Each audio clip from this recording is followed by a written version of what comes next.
নমস্কার, আমি মৌমিতা। চলে এসেছি আবারও একটা রেসিপির সাথে। আজকের রেসিপি রসমালাই। খুব সহজ পদ্ধতিতে এইভাবেই বাড়িতে বানিয়ে নিতে পারেন।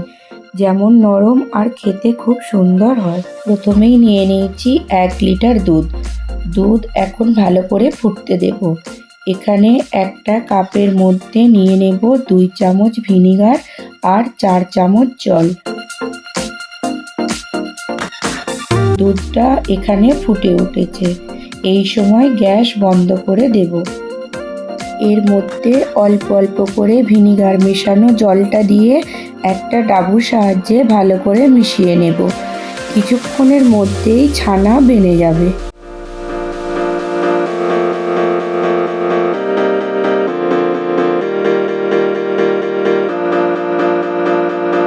এখানে ছানাটা বেনে গেছে।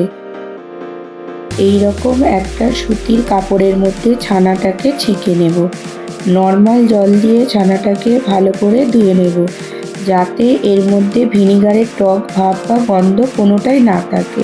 এইবারে ভালো করে বেঁধে নিয়ে একটা ভারী জিনিস দিয়ে 15 মিনিটের মতো রেখে দেব। 15 মিনিট পরে জল ঝাড়া ছানাটা একটা পাত্রের মধ্যে নিয়ে নেব।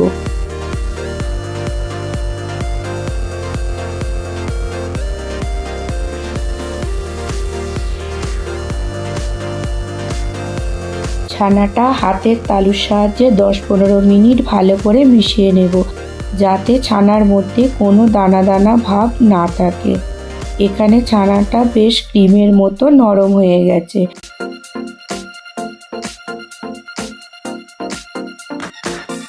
এর মধ্যে দিয়ে দেব 1 চামচ ময়দা আর 1/2 চামচ এলাচের পাউডার। এই সব উপকরণগুলোকে ভালো করে মিশিয়ে নেব।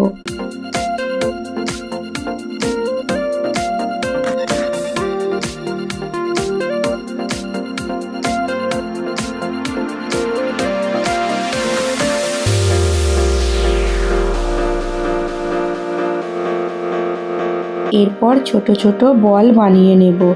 আপনারা চাইলে আপনাদের পছন্দের শেপ দিতে পারেন। আমি আমার পছন্দের শেপ দিলাম, একটু বড় বড় রসগোল্লার মতো।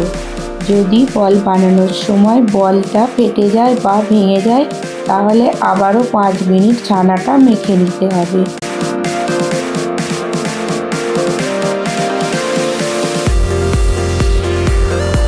এবারে এখানে একটা পাত্রের মধ্যে দিয়ে দেব 300 গ্রাম চিনি আর 700 ml জল আর 2টো এলাচ।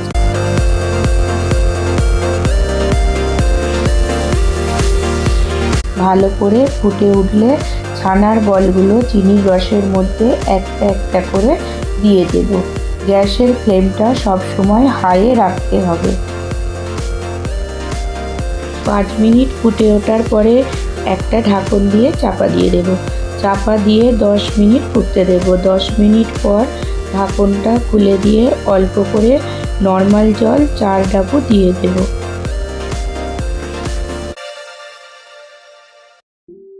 মিষ্টি এখানে রেডি হয়ে গেছে। মিষ্টিটা ঠান্ডা হতে দেব। এইবারে এখানে মালাই বানিয়ে নেব। একটা পাত্রের মধ্যে দিয়ে দেব 1/2 বাটি চিনি। চিনিটা ভালোভাবে নেড়েচেড়ে একটু লাল করে নেব।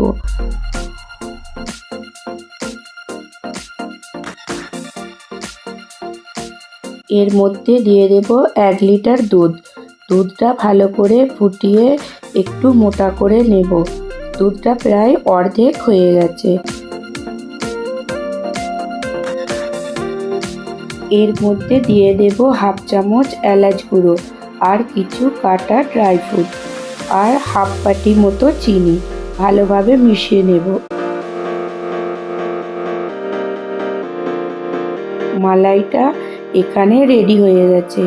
এখানে রসগোল্লাগুলো একটা একটা করে এইভাবে সাজিয়ে নিয়ে এর মধ্যে মালাইটা দিয়ে দেব।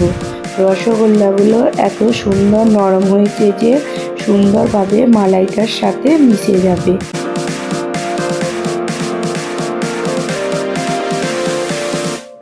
এইবারে ফ্রিজের মধ্যে 2 ঘন্টা রেখে দেব। 2 ঘন্টা পরে রসমালাই খাবার জন্য রেডি হয়ে গেছে। নরম আর অপূর্ব স্বাদের রসমালাই এখানে রেডি। রেসিপি ভালো লাগলে চ্যানেলটিকে সাবস্ক্রাইব করতে ভুলবেন না।